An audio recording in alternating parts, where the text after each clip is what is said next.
والصلاة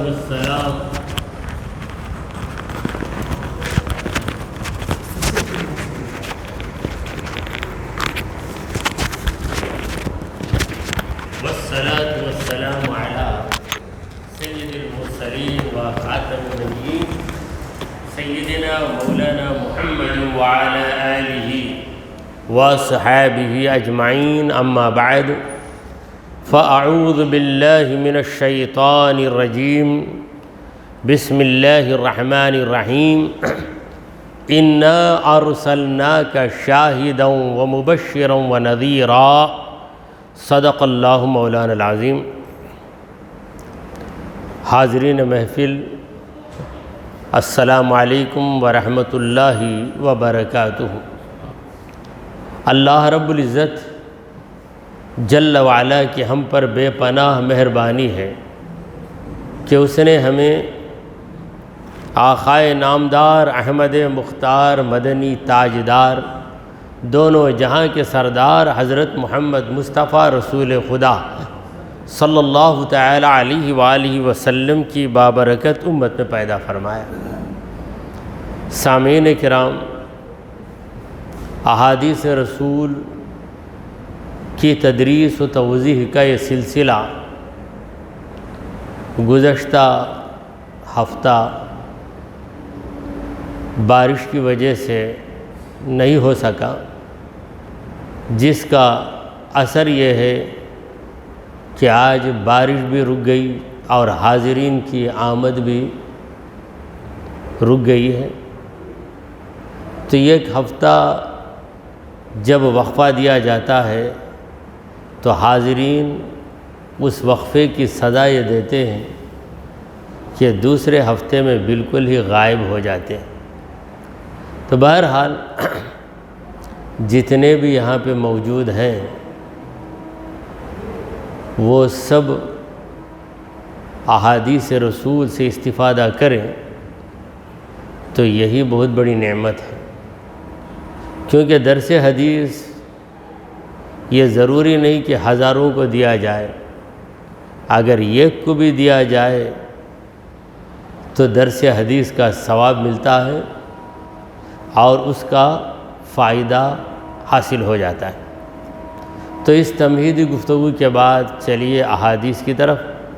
وعن قرۃ المزنی ان رجلا كان يأتي النبي صلی اللہ علیہ وسلم ومعه ابن له فقال له النبي صلی اللہ علیہ وسلم اتحبه فقال یا رسول اللہ احبك الله كما احبه ففقده النبي صلی اللہ علیہ وسلم فقال ما فعل ابن فلان قالوا یا رسول اللہ مات فقال رسول اللہ صلی اللہ علیہ وسلم اما تحب الا تأتي بابا من ابواب الجنة الا وجدته ينتظرك فقال رجل یا رسول اللہ له خاصة ام لكلنا قال بل لكلكم رواہ احمد.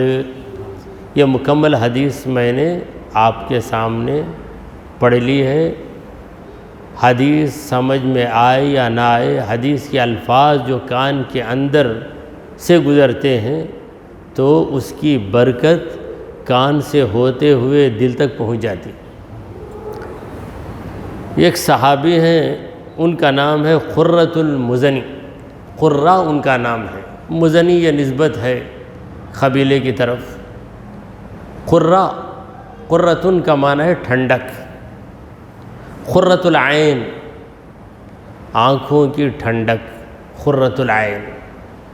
جب ہم اذان میں اشہد ان محمد رسول اللہ سنتے ہیں تو اپنے انگوٹھوں کو بوسہ دیتے ہیں، بوسہ دے کر آنکھ سے لگاتے ہیں تو اس وقت تصور یہ کرتے ہیں کہ ہماری ان انگوٹھوں میں نبی کا نام لکھا ہوا ہے.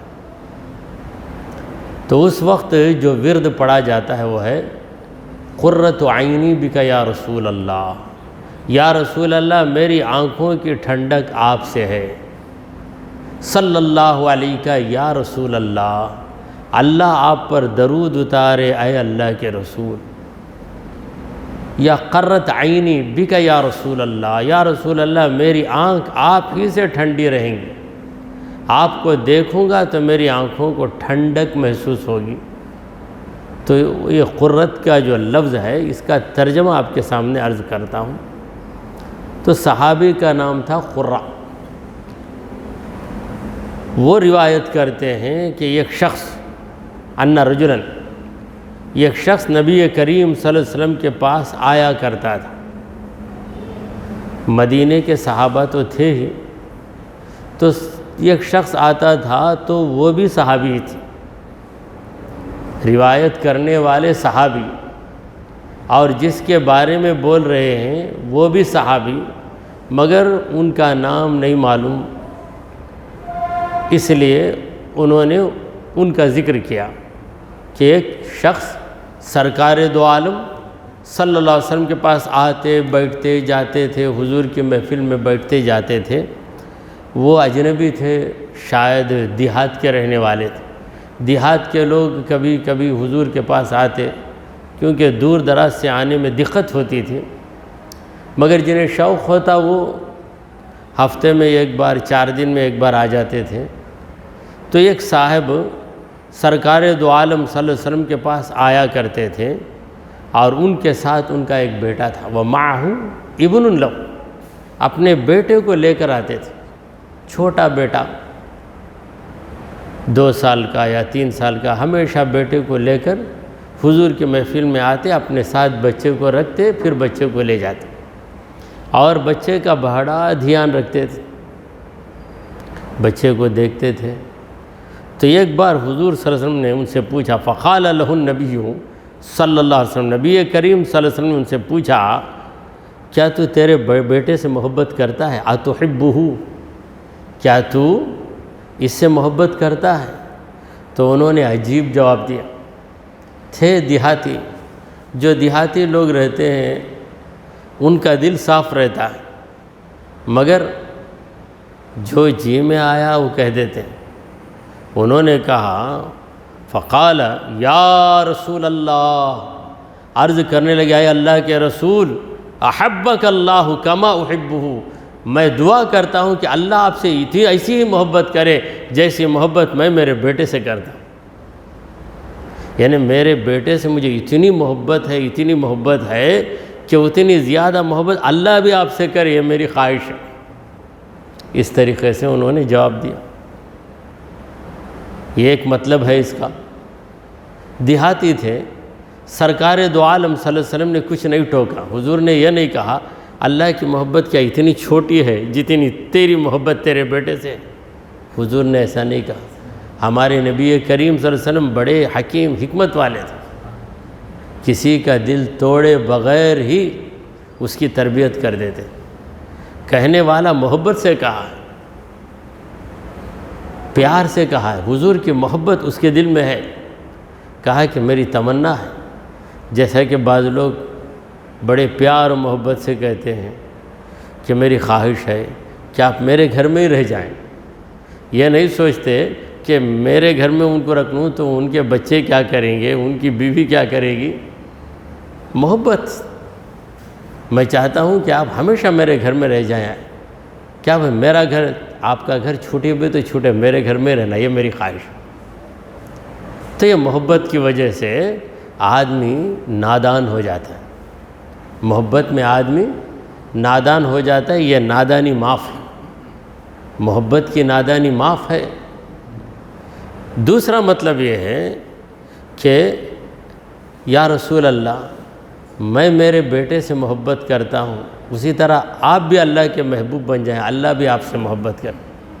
سرکار دو عالم صلی اللہ علیہ وسلم پہلے ہی سے محبوب خدا ہیں، اب حضور کے لیے دعا کرنا کہ اللہ آپ سے محبت کرے، تو خیر ان کی محبت تھی۔ حضور اکرم صلی اللہ علیہ وسلم نے کچھ نہیں کہا، غالباً مسکرائے ہوں گے کہ میرا یہ غلام میری محبت میں کیا کیا بول لے رہا ہے، میں میرے بیٹے سے جیسی محبت کرتا ہوں ویسی محبت اللہ آپ سے کرے۔ فَفَقَدَهُ النَّبِيُّ صلی اللہ علیہ وسلم، چند دنوں کے بعد نبی کریم صلی اللہ علیہ وسلم نے دیکھا کہ وہ صاحب نہیں آئے، کئی دن نہیں آئے، کئی دن نہیں آئے۔ تو حضور اکرم صلی اللہ علیہ وسلم نے پوچھا، فقال، صحابہ سے پوچھا کہ وہ جو آدمی آتا تھا اس کے بیٹے کا حال کیا ہے، یعنی اس کا بیٹا کیسا ہے؟ ما فعل ابن فلان، فلاں کا بیٹا کیا کیا، اس کا مطلب اس کا کیا ہوا، یعنی وہ تو نہیں آ رہا ہے، اس کا بیٹا وہ تو ہمیشہ اپنے بیٹے کے ساتھ لگا رہتا ہے، اب وہ نہیں آ رہا ہے تو بیٹے کی وجہ سے نہیں آیا ہوگا۔ وہ جو ریگولر میرے پاس ہمیشہ آنے والے صاحب ہیں، بیٹے کو لے کر آتے، بہت پیار کرتے بیٹے سے، یہاں تک کہہ دیا کہ میں میرے بیٹے سے جتنا چاہتا ہوں اے نبی اللہ آپ سے اتنی چاہت رکھے، تو وہ کئی دنوں سے نہیں آ رہا ہے، اس کے بیٹے کا معاملہ کیا؟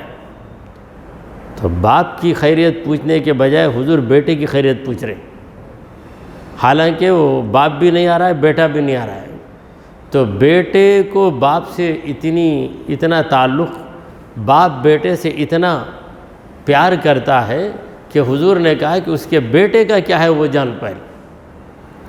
قالو، صحابہ نے کہا یا رسول اللہ اس بچے کا انتقال ہو گیا، یا رسول اللہ مات، اس بچے کا انتقال ہو گیا۔ تو جب یہ نبی کریم صلی اللہ علیہ وسلم نے سنا تو حضور کیسے بیٹھیں گے؟ ارے اتنا چاہنے والا باپ بچے کو ہمیشہ سینے سے لگا کر، ہمیشہ حضور کے محفل میں اپنے پاس بٹھا کر بیٹے کا بڑا خیال رکھنے والا بیٹا جب جدائی کا داغ دے کر گیا تو باپ پر کیا صدمہ گزرا ہوگا۔ تو سرکار دو عالم صلی اللہ علیہ وسلم نے اس سے ملاقات کی، وہ تفصیل تو یہاں نہیں ہے۔ تو حضور اکرم صلی اللہ علیہ وسلم اس کے پاس گئے عیادت کے لیے، یا ایسا بھی ہو سکتا ہے کہ یہ بات ہوئی دوسرے ہی دن وہ شخص آ گیا، اسے اطلاع پہنچی ہوگی کہ نبی نے تیرے بارے میں پوچھا ہے، تیری حالت دریافت کی ہے، وہ خود آ گیا ہوگا، یا حضور اس کے پاس گئے ہوں گے، جو بھی ہوا سرکار دو عالم صلی اللہ علیہ وسلم اس کے پاس پہنچتے ہیں۔ فقال رسول اللہ صلی اللہ علیہ وسلم، تو اللہ کے رسول محمد مصطفیٰ صلی اللہ علیہ وسلم نے فرمایا، یعنی اس شخص سے کہا حضور نے، کیا تو یہ نہیں چاہتا کہ جنت کے دروازوں میں سے جس دروازے کے پاس بھی تو آئے تو یہ دیکھے کہ تیرا بیٹا تیرا انتظار کر رہا ہے، تیرا بیٹا چلے گیا دنیا سے، مگر محشر کے دن حساب و کتاب کے بعد تو جنت کے کسی بھی دروازے کے پاس جائے گا، پہلے دروازے کے پاس جائے، دوسرے دروازے سے جائے، 5ویں 8ویں کسی بھی دروازے سے تو جائے گا، تیرا بیٹا وہاں کھڑے رہ کر تیرا انتظار کرے گا۔ یہ چیز تو پسند کرتا ہے یا نہیں؟ سرکار دو عالم صلی اللہ علیہ وسلم نے اس سے پوچھا، تو یہ سنتے ہی جو غم تھا وہ ہلکا ہو گیا۔ پہلے تو حضور نے باتوں ہی باتوں میں اسے خوشخبری دے دی کہ تو جنتی ہے، جنت کے دروازے کے پاس جائے گا، تو کسی بھی دروازے کے پاس جائے گا تو وہاں تیرا بیٹا تجھے نظر آئے گا۔ پہلے دروازے کے پاس بیٹے کو دیکھ کر تو آنکھ چرا کر بھاگے گا، دوسرے دروازے کے پاس جائے گا تاکہ بیٹا جہاں کھڑا ہے اس دروازے کو چھوڑ کر دوسرے دروازے سے جاؤں، تو جائے گا، تیرے جانے سے پہلے وہ بیٹا وہاں آ کر تیرے انتظار میں کھڑا رہے گا۔ ایسی کیفیت ہوگی، یہ تو پسند کرتا ہے کیا؟ دیکھیے دوسرے کا انجام کیا ہوگا، جنتی بنے گا، دوزخی بنے گا، محشر میں کیا کیا ہوگا، یہ ہمارے نبی کے سوا کوئی آدمی نہیں بتا سکتا، خود کے بارے میں نہیں بتا سکتا، مگر حضور سب کی خبر دے رہے ہیں۔ حضور اکرم صلی اللہ علیہ وسلم نے فرمایا کہ اما تحبو اللہ تأتی بابا من ابواب الجنہ الا وجدتہ ینتظرک، کیا تو یہ بات نہیں پسند کرتا کہ تو جنت کے جس دروازے کے پاس بھی آئے تو دیکھے کہ تیرا بیٹا تیرے انتظار میں ہے؟ تو اس نے خوشخبری سنی، خوش ہو گیا کہ میرا بیٹا تو ہے جنت میں، اب میرے لیے بھی خوشخبری مل گئی کہ میں بھی جنت میں جاؤں، اور مجھے اتنا پاور ہے، اتنا اختیار ہے کہ کسی بھی دروازے سے گھس جاؤں، اور جس دروازے سے بھی جاؤں گا بیٹا وہاں رہے گا۔ اب یہاں سوال یہ ہے کہ ایک دروازہ دوسرا دروازہ کتنا دور رہے گا، تیسرا کتنا دور رہے گا؟ تو یہ باپ پہلے دروازے پر بیٹے کو دیکھنے کے بعد دوسرے دروازے کے پاس جائیں گے تو جتنی بھی رفتار سے جائیں گے اس رفتار سے بڑھ کر اس بچے کی رفتار ہو، وہ وہاں پہ موجود ہو جائے گی۔ تو یہ بات یعنی تیزی کے ساتھ ایک جگہ سے دوسری جگہ کو چلے جانا، یہ محشر کے دن اس بچے کو نصیب ہوگا۔ بطور کرامت یہ چیز دنیا میں ولی کو بھی نصیب ہو جاتی، یہاں ملاقات کر کے وہاں جاؤ تو وہاں بھی نظر آئیں گے، وہاں ملاقات کر کے ادھر آؤ ادھر بھی نظر آئیں گے۔ آپ نے حضرت تاج الدین بابا کے بارے میں سنا ہوگا، جو ناگپور میں ہیں، ان کو قید کر دیا گیا، جیل میں رکھا گیا، جیلر وہاں پہ بیٹھا ہوا ہے۔ وہاں کا جو میجسٹریٹ تھا بڑا سخت آدمی تھا۔ جب بازار میں گیا تو دیکھا کہ تاج الدین بابا جا رہے ہیں، بھاگ کر آیا غصے میں، آ کے جیلر کو بلا، ہے کیا کام کیا تو، کیوں کھول دیا تو جیل کا دروازہ؟ باہر نہیں، میں کھولا نہیں، تالا بہت بڑا تالا لگا ہوا ہے، میں ابھی دیکھ کے آیا ہوں۔ تو بولا نہیں اندر ہی ہے، کیا جھوٹ بولا؟ جا کر دیکھا تو مسکراتے ہوئے بیٹھے، ارے ہاں اب باہر دیکھا نا میں، پھر باہر آ کر سڑک میں گیا تو وہاں سے جا رہے، پھر بھاگ کر گیا تو جیل خانے میں بیٹھے۔ سمجھ میں نہیں آ رہا، اسی کو کہتے ہیں کرامت۔ اگر سمجھ میں آ جائے تو اس کا نام ہے عادت، سمجھ میں آ جائے تو عادت ہے، نارمل۔ سمجھ میں نہ آئے اسی کو تو میراکل کہتے ہیں، اسی کا نام ہے کرامت۔ تو جنت میں کرامت کی حیثیت سے نہیں، ایک عادت کی حیثیت سے ہوگی۔ اب آپ چاہیں کہ آپ کے سامنے گرم گرم فالودہ آ جائے، نہیں آ سکتا۔ آپ چاہیں کہ آپ کے سامنے نرم نرم روٹی اور بھنا ہوا گوشت آ جائے، نہیں آ سکتا۔ جانا پڑے گا، دیکھنا پڑے گا کہیں ملتا ہے کیا، یا گھر میں جا کے بنانے کا آرڈر دینا پڑے گا۔ اگر کرامت ہوگی آپ کے پاس تو آپ چاہیں گے طبق آ جائے گا۔ یہ چیز جنت میں ہمیشہ رہے گی، وہاں بطور کرامت نہیں، بطور عادت، یہاں بطور کرامت۔ تو حضور اکرم صلی اللہ علیہ وسلم نے جب انہیں خوشخبری دی تو اس محفل میں ایک صاحب تھے، ایک شخص تھے، انہوں نے کہا فقال رجل، ایک صاحب نے کہا یا رسول اللہ، یہ جو فضیلت ہے خاص ان کے لیے ہے یا ہم سب کے لیے؟ یعنی ان کے بیٹے کا انتقال ہو گیا، ان کا بیٹا جنت کے دروازے پہ ان کا انتظار کرے گا، یہ بات آپ نے ان سے کہی۔ اگر ہم میں سے کسی کے بیٹے کا ایسے انتقال ہو جائے تو کیا ہم کو بھی یہ فضیلت ملے گی؟ پوچھنے لگے لہو خاصتاً ام لکلنا، ان کے لیے خاص ہے یا ہم میں سے ہر ایک کے لیے ہے؟ قال، حضور نے کہا کہ خدا کی رحمت لمیٹڈ نہیں ہے، محدود نہیں ہے، سب کے لیے یہ فضیلت ہے۔ حضور اکرم صلی اللہ علیہ وسلم نے فرمایا کہ بل لکلکم، تم سب کے لیے فضیلت ہے، یعنی تم میں سے کسی پر بھی یہ حادثہ گزرے، بچہ بچپن میں گزر جائے، بچہ طبعی موت مر جائے، تب ایسا نہیں کہ کسی نے بچپن میں بیٹے کا گلا گھونٹ کر مار دیا، پھر بولا کہ بچہ میرا بچپن میں مر گیا، اب وہ جنت میں میرا انتظار نہیں کرے گا، جنت کے پاس جائے گا تو اسے لات مار کے بھگائے گا، قاتل ہے وہ قاتل ہے۔ یہاں پر بچہ گزر جائے یعنی خود ہی گزر جائے اور باپ کے دل کو رنج پہنچے۔ کوئی ظالم باپ بچے کو چھوٹی عمر میں کہیں کہیں ہوتا ہے، بعض سائیکو قسم کے لوگ رہتے ہیں، بیوی کو مارتے ہیں، بھاگ جاتی بیوی، اب غصہ کس پہ اتاریں گے؟ بیوی کی پٹائی کرتے ہیں، وہ بیچاری پریشان ہو کر ادھر ادھر کہیں راستہ مل کے بھاگ گئی، تو اب دیکھتے کیا کریں گے، غصہ اتارنے کے لیے بچہ بستر پہ پڑا رہتا، اس کو مارتے، اس کا گلا دبا دیتے، اس کے بعد بولتے کیا ایسا کیسا ہو گیا؟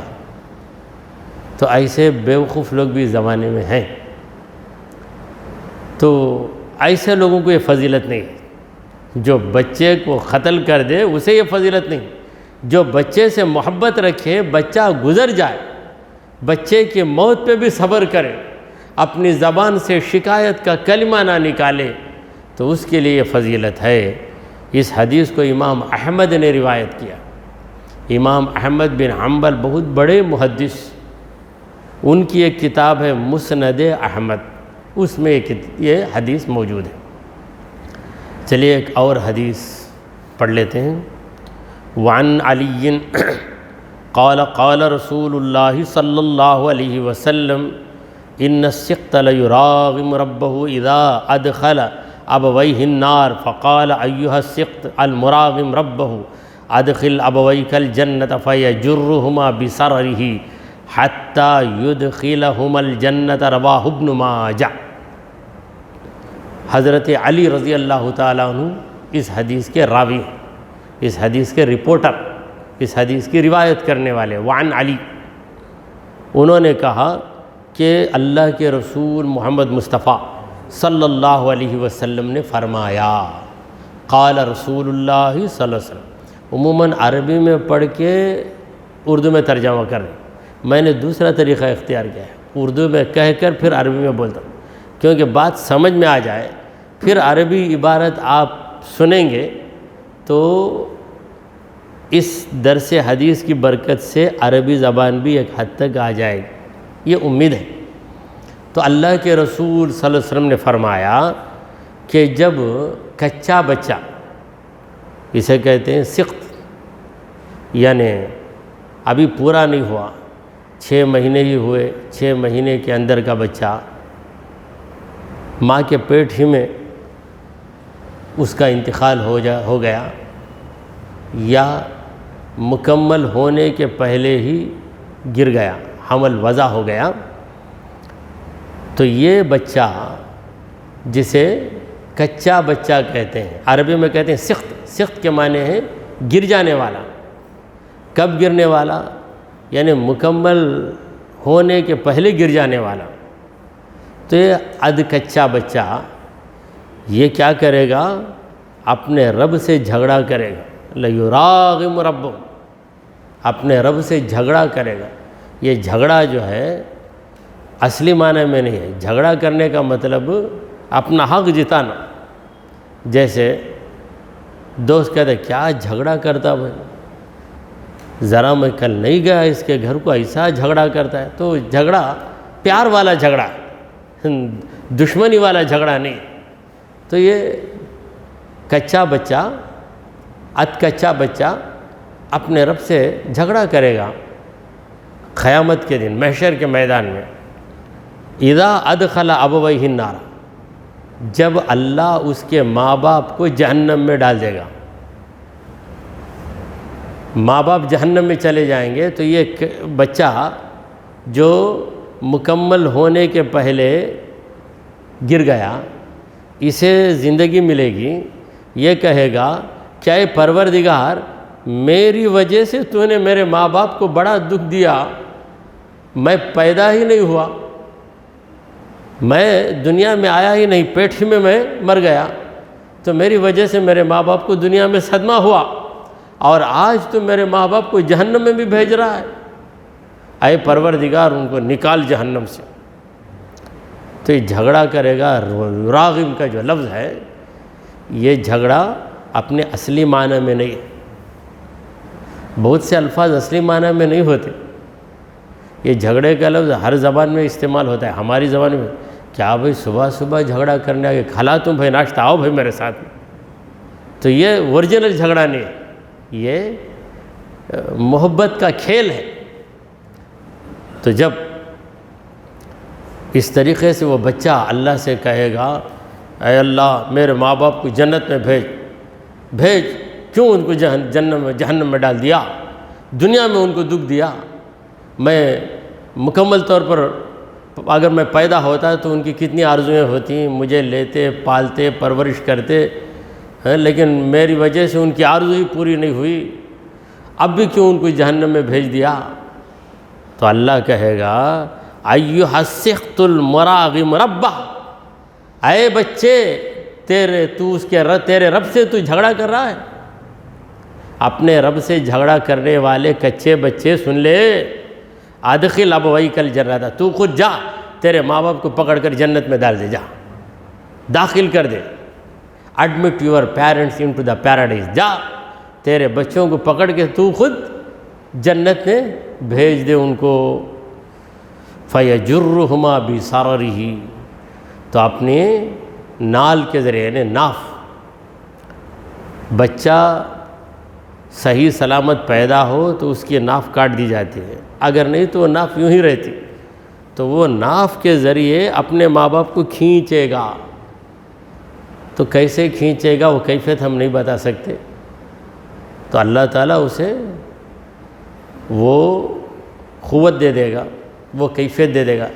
دیکھیے جو ککی ہے چھوٹی رہتی ہے، یہ چھوٹی ککی بڑی بڑی چیزوں کو کھینچ لیتی ہے، تو اس طرح وہ ناف سے ماں باپ کو پکڑ کے کھینچے گا، کب تک کھینچے گا؟ حتیٰ یدخلہم الجنۃ، ان کو جنت میں پہنچانے تک کھینچتے رہے گا، کھینچ کر لائے گا اپنے ناف کے ذریعے، نال کے ذریعے کھینچ کر لا کر جنت کے دہلیز پہ لا کے جنت میں گھستے ہی اس کے بعد اپنی نال کو کیا کرے گا؟ کھینچ لے گا، ہاں میرے ابا میرے امی دونوں جنت میں آ گئے، خوش ہو جائے گا۔ تو پروردگار عالم یہ بتا رہا ہے کہ یہ جو بچہ میں نے ضائع کر دیا، تم نے سمجھا میں نے ضائع کہاں کیا، تمہارے لیے کس قدر کارآمد بنا دیا ہے آج، یہ جو ویسٹ نہیں ہوا بلکہ آج تمہارے لیے کتنا یوزفل ہو گیا ہے۔ دیکھو اس حدیث کو ابن ماجہ نے روایت کیا ہے، رواہ ابن ماجہ، ابن ماجہ یہ بھی امام ہے، حدیث کے امام ہیں، ان کی کتاب ہے سنن ابن ماجہ۔ دعا کیجیے کہ پروردگارا ہم نے جو کچھ کہا اور سنا اسے قبول فرما لے، اے اللہ ہمارے گناہوں کو معاف فرما، ہماری خطاؤں کو درگزر کر دے، اے رب العالمین ہمارے اندر صبر کی کیفیت پیدا فرما، شکر گزاری کی کیفیت پیدا فرما، ہمارا خاتمہ ایمان کی حالت میں فرما۔ وصلی اللہ تعالی علی خیر خلقہ سیدنا و مولانا محمد وعلی آلہ و اصحابہ اجمعین۔